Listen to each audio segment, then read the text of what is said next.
delayed by the insurance. Statistics which have been done in this country.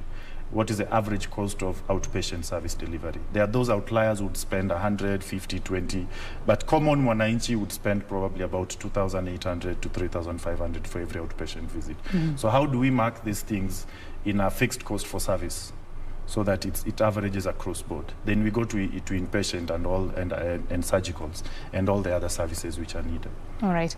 There are some insurance options, so to say, that have blocked their clients from accessing some hospitals.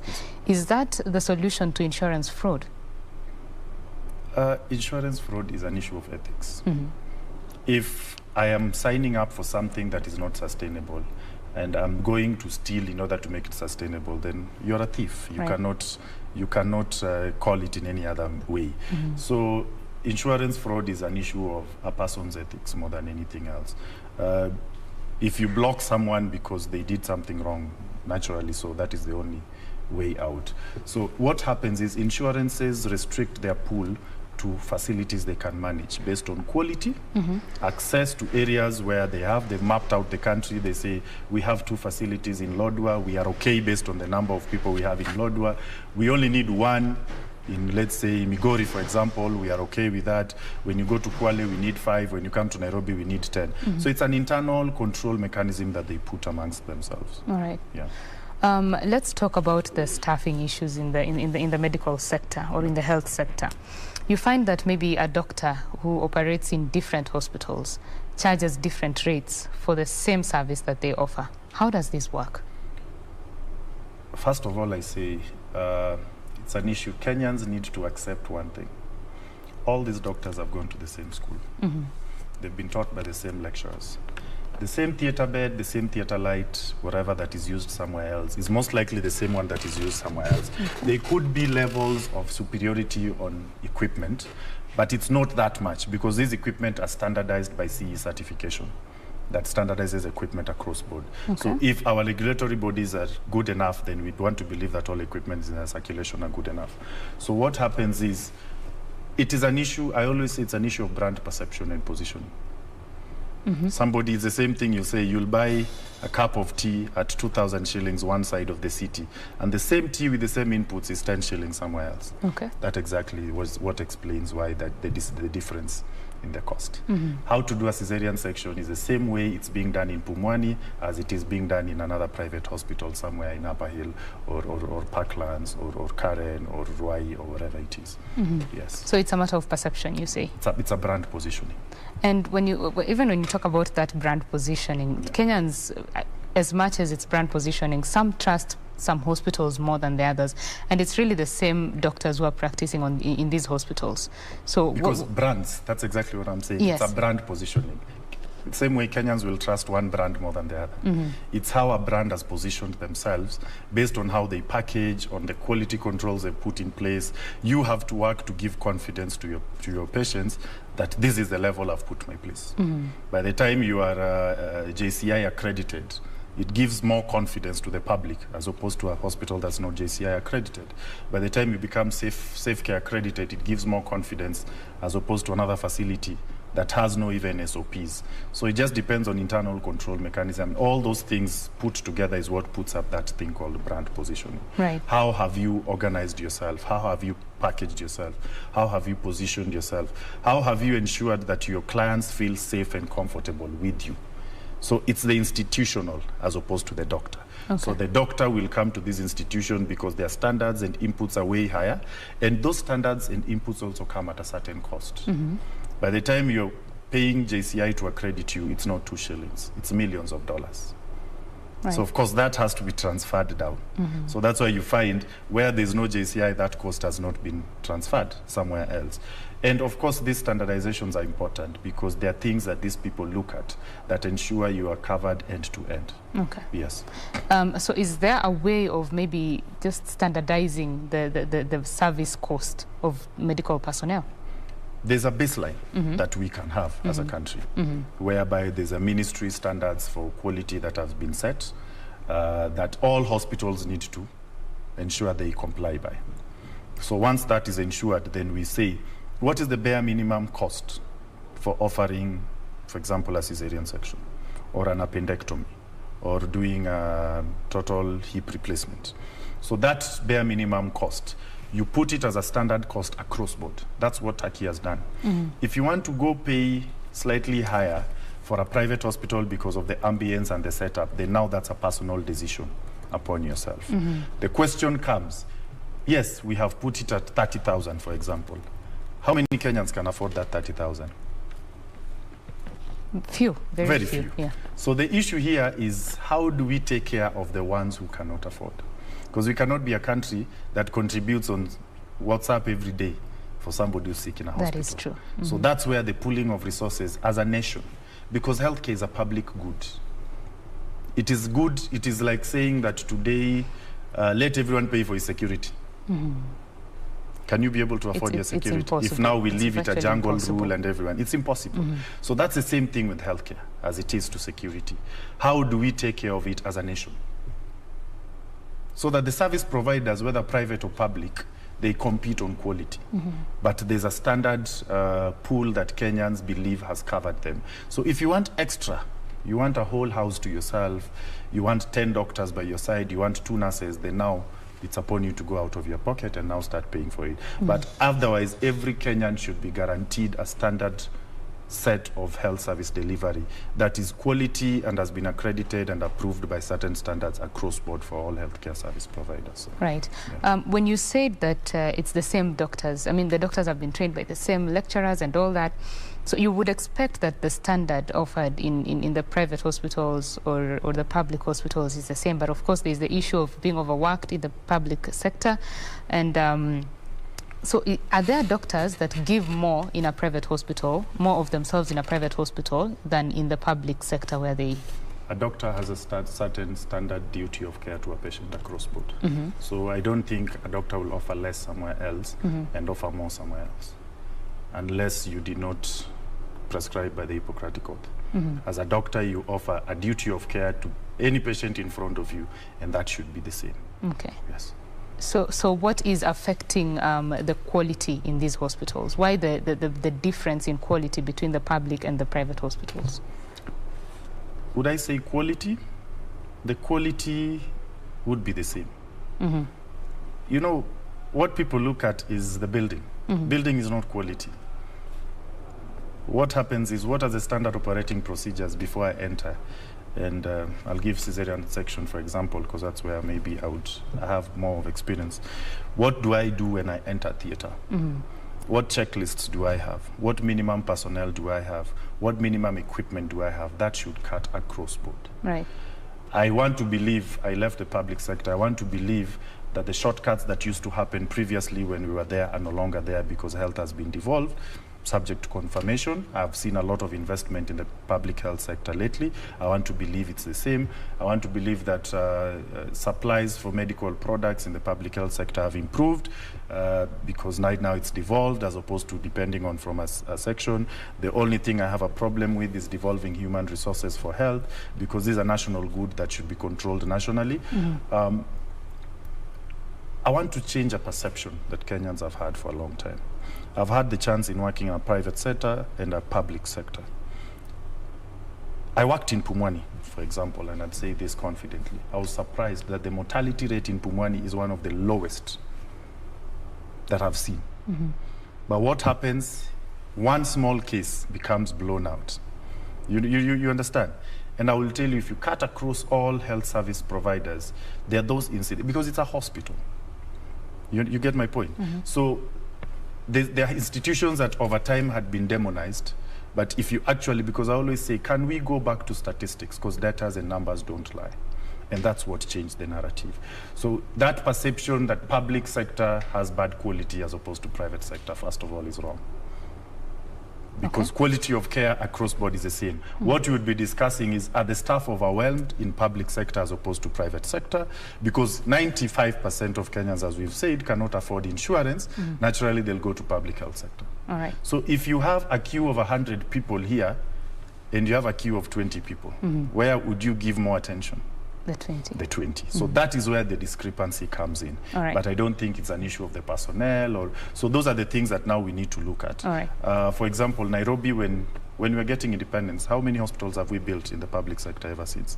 It's been Kenyatta, Pumwani, Mbagathi, and then lately Mama Lucy came up. And then we had very many health centers which were in the former Nairobi City Council. It is good now the government is building hospitals across. And that investment needed to have been successive with the population growth. So that gap in commensurate growth in investment in health over time is what led into this gap. Okay. But I see right now a lot of work is being done to sort out that gap so that people decide, should I go to the public or private? Because now the public hospitals are available across board. I've seen a lot of them being opened by the president in various sectors of Nairobi. So that should also sort out some of these issues that we are discussing. Right. Yes, we are talking with Dr. Maxwell Okoth. He is the CEO of Ruai Family Hospital. And we are talking about matters affordable healthcare, just how to ensure that Kenyans can afford the cost of healthcare in this country or bringing it down altogether. My name is Betty Kiptum. We are taking a quick break. When we come back, this conversation continues. Stay with us.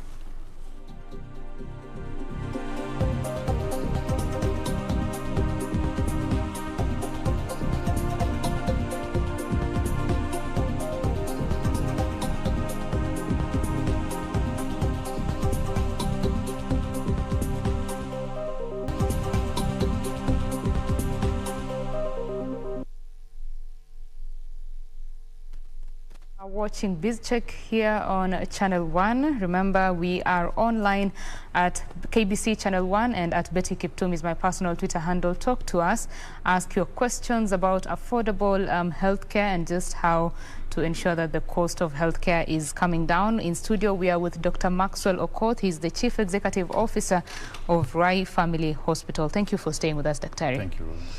Before we went on break, you had mentioned the issue of the government expenditure on health.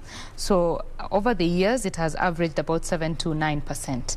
In the Abuja Declaration, Kenya was part of it, and it agreed that healthcare will be receiving at least 15% of the government expenditure or the budget of the year. So this disparity, what should Kenya do to just push it up there? I'm not in the public sector, to say as a matter of clarification. So I don't have much authority to speak for the public sector. I know there's been gains over time. We are not where we ought to be, but I know the argument is as we spend 7%, then the counties are also spending their various budgets. So the argument is maybe we are spending about 10, 12% if you aggregate the other counties' expenditure on health. So I don't have the exact statistics. I would not be the right person to speak about that. But one thing I say, healthcare is an issue of goodwill, especially from the leadership. The moment we realize, the saddest part is people have never seen healthcare investment to be good because they say there's no money to be made in healthcare. But I say a healthy population, as they say, is a wealthy population. If your constituents are healthy and working, then they generate money for you to tax and make your revenue, make more money. So if you stop investing in that, they actually travel out of your area to go put that money they've made here somewhere else. So you actually lose revenue. I have seen a lot of goodwill in the past 10 years that we have had. For example, Nairobi County has built I don't know how many hospitals within 1 year since we had NMS. So for me, that is goodwill. After building this equipment and after building the infrastructure, the next thing is how do we have them well equipped in terms of personnel and equipment? So that becomes the next. But at least the first step has been done. So now when you go to Kibera, there's a hospital. You go to Kangemi. When you go all the way to Ngondo in Ruai, there's a public hospital. Areas which were totally underserved. So that's immense goodwill. The next goodwill that the government needs to look at is what are the inputs in health sector. Human resources. Buildings do not treat patients. So how do we invest in human resources for health? Produce as many doctors, invest in producing specialists as much as possible, because if we have 100 neurosurgeons today, there's no way one neurosurgeon would charge you 500,000 for a procedure, because there'll be another one who's willing to take less and another one who's willing to take less. So we'll bring that cost down. But if you have 5 and they're being depended on by 45 million people, of course, rule of demand and supply will dictate that one person charges you 700,000 surgeon's fee. There's nothing you'll do about it. It's the only option you have. The third fundamental thing that people do not want to talk about is the pharmaceutical and non-pharmaceutical sector. Let's talk about that. And I feel so sad for my country because, for example, during COVID, remdesivir, tocilizumab, for example, Kenyans were looking for it everywhere. People used that shortage to charge one dosage at 160,000. There are people even bought it for 500,000. This same drug, for example, in Istanbul is 25,000 shillings. What is the cost variance between one country that is 4 hours away and one country in Kenya? South Africa, for example, has locked the margin on pharmaceutical drugs at a certain percentage. I'll use 7% here for descriptive purposes. From the producer to the consumer, you can only make 7%. If you want to be 100 people, divide that 7% by all of you. All right. What is the difference here? We have the producer, manufacturer, importer, distributor, wholesaler, retailer, hospital. All these people want to make up a markup on this drug. So a drug that would be 10 shillings ends up being 500 shillings. The cost of antihypertensives per month would be 1,500 on average. This cost of antihypertensives per month in India would probably be 60 shillings. So that is the place we need to first address. We will go around, fixed cost on doctors, fixed cost on what, but that is, you know, it's akin to sealing a leaking tank with soap. You know, it will still weather out. And so we need to go back to the root cause analysis. First, tackle the pharmaceutical distributorship and supplyship. How would KEMSA be strengthened, for example, to manage for pharmaceutical and non-pharmaceutical input, either both for private and public sector? And that will substantially, as long as we fight these cartels, we'll hold some of these products and shoot the prices up, then we'll be able to achieve this. But until we cover that and deal with that, then we'll be lying to ourselves. So you're saying it's up to the government to, you know, put a foot down? They have to put a foot down, put a whip, and tackle that sector. Right. Yes. So for Kenyans out there who are wondering, I have low income, the most I can access is maybe a clinic in my home area. To access better services or other procedures that are not available in that clinic, it would take the whole family to go bankrupt. What do you have to say to them? Like I said, I'm an optimist. I want to see how universal healthcare is going to be rolled out. I want to believe it's going to be rolled out well and we are not going to have issues and every Kenyan would be able to access a service. I don't know what packages are based on that universal healthcare product that they're going to roll out. We are yet to see. But I want to believe if NHIF is empowered enough with a good pool of money, for example, I don't know how much they're going to collect. Assuming Kenya has 45 million people, an average family size of 5 million, that gives you 8 million principal members. If 8 million principal members pay 6,000 per annum, that gives you the total collection by NHIF. That distributed across the population will be able to cover most of the population. So let us support it, let us contribute to it. It belongs to us. Let's keep an eye on it so that it's being put for the right use. And I believe most Kenyans will at least be covered for the common things that ail Kenyans. Yes. Right. And how about now improving the services in the public hospitals? Service is an issue of competition. Right. If you bring competition, services go up. Yes. So, like I said, can we go to the root cause analysis why we think that the public health sector is not doing much? You understand? If it's the staff are overwhelmed, why don't we employ more doctors? Today, we have over 3,000 jobless doctors, to say the saddest part of that story. In Africa today, having a doctor, having trained them for 6 years, sitting in the house is a sad state of affairs. Why don't we have these doctors employed in public health sector so that the turnaround time would probably be 1 hour or 2 hours or 30 minutes at most, or 1 hour, you know, so that brings in the confidence. Let's go back, look at what ails us, what hurts us, and where the problem is and where the gaps are, and then we fill them up. We fill them up. The devolution of the health docket to county governments. There have been strikes left, right, and center from doctors, nurses across the board about non-payment or delayed payments or the demand for increased pay. So do you think it's working? Is it working, this devolution? Healthcare, like security, is a public good. I don't think the government can devolve security. The same way, I think we need to go back and rethink why devolution of health sector was done. We can devolve the infrastructures, we can devolve the supplies, but can we centralize the human resources? That would be my appeal.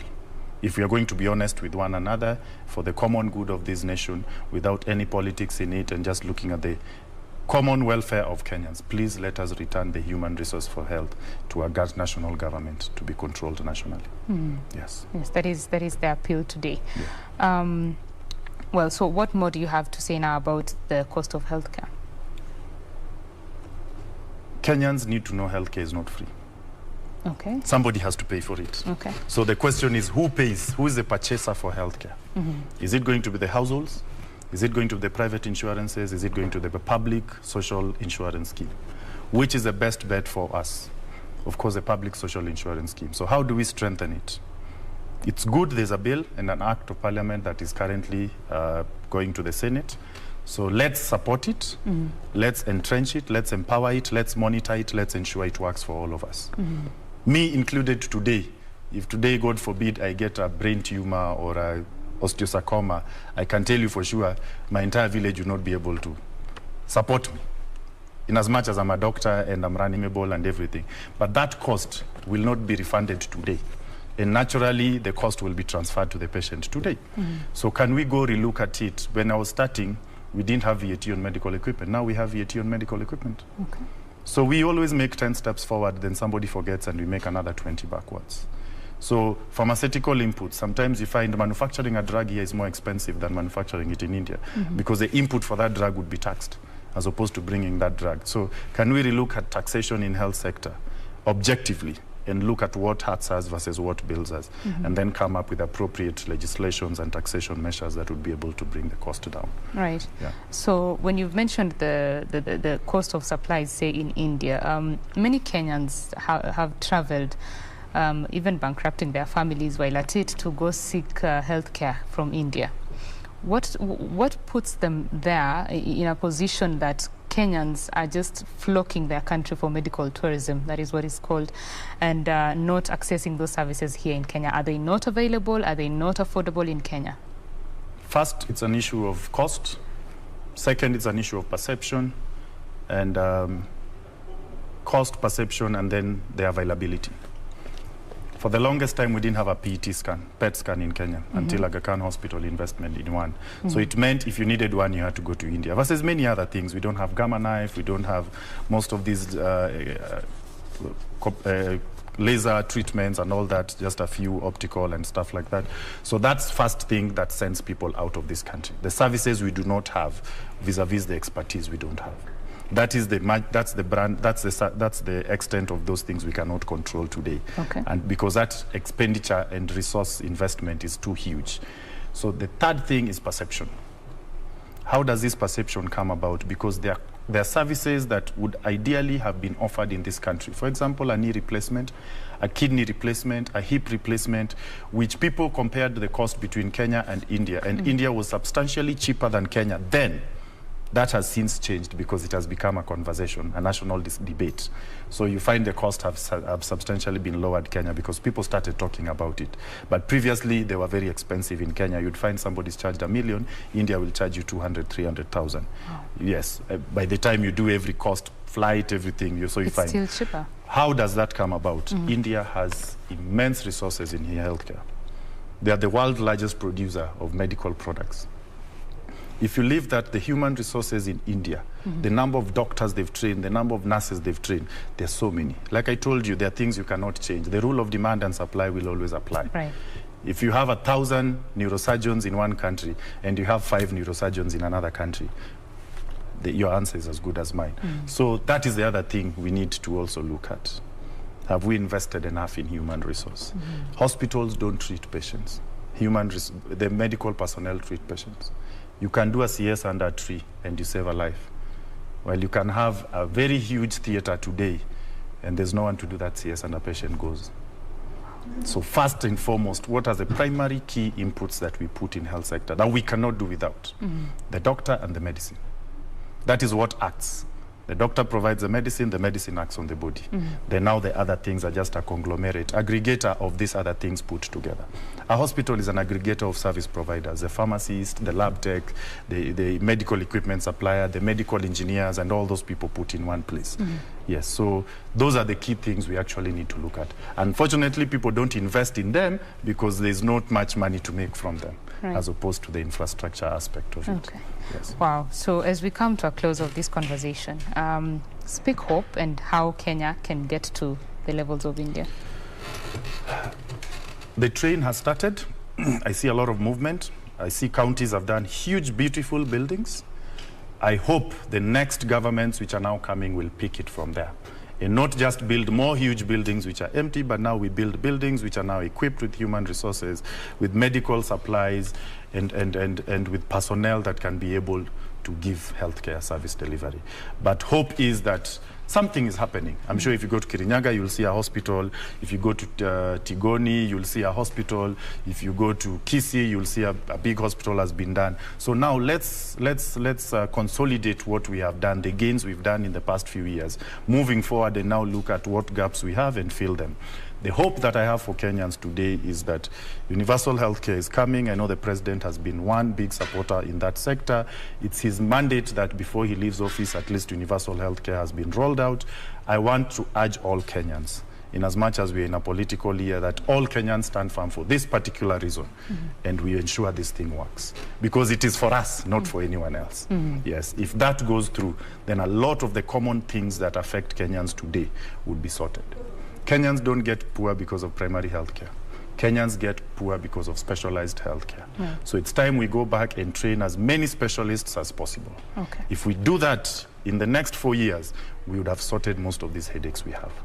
Yes. Thank you, Dr. Okoth, for speaking with us. Thank you very much. Asante sana. That is Dr. Maxwell Okoth. He is the Chief Executive Officer of Ruai Family Hospital, and we have been talking about affordable health care and how to ensure that that cost comes down. He says we need to look at the cost of supplies as well as ensure that there are sufficient staff to overlook the health of Kenya. We will be back with another conversation on matters home ownership in the next hour of BizCheck. Do stay with us.